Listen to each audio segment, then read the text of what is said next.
રાજકોટમાં ફરી એકવાર રાજકારણના વાતાવરણમાં ગરમાવો જોવા મળ્યો। નરેશ પટેલના પુત્ર શિવરાજ પટેલના રાજકોટમાં પોસ્ટર લાગ્યા છે।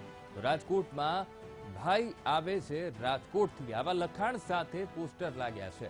ઉલ્લેખનીય છે કે પરેશ ગજેરા બાદ હવે શિવરાજ પટેલના પોસ્ટર લાગતા અનેક અટકળો સામે આવી છે। તો ભાજપમાંથી મોહન કુંડારિયાનું નામ જાહેર થયા બાદ આ પોસ્ટર લાગ્યા છે। ત્યારે હવે જોવાનું એ રહ્યું કે રાજકોટના રાજકારણમાં કોનો રંગ રહેશે।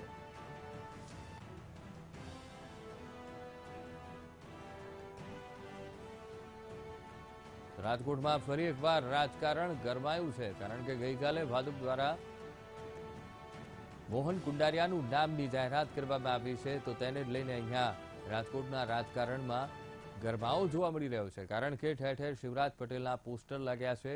એમાં લખવામાં આવ્યું છે કે ભાઈ આવે છે રાજકોટથી। આ લખાણથી પોસ્ટર લગાવવામાં આવ્યા છે। આ પોસ્ટરથી અત્યારે રાજકોટના રાજકારણમાં ગરમાવો જોવા મળી રહ્યો છે।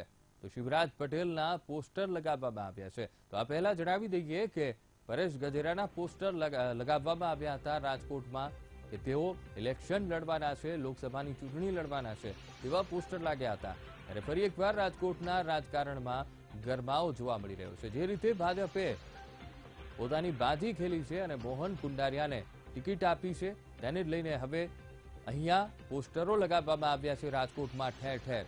તો રાજકોટમાં જણાવી દઈએ શિવરાજ પટેલના પોસ્ટર લગાવવામાં આવ્યા છે અને આ પોસ્ટરમાં લખવામાં આવ્યું છે કે ભાઈ આવે છે રાજકોટથી। 101% ભાઈની જીત નિશ્ચિત છે।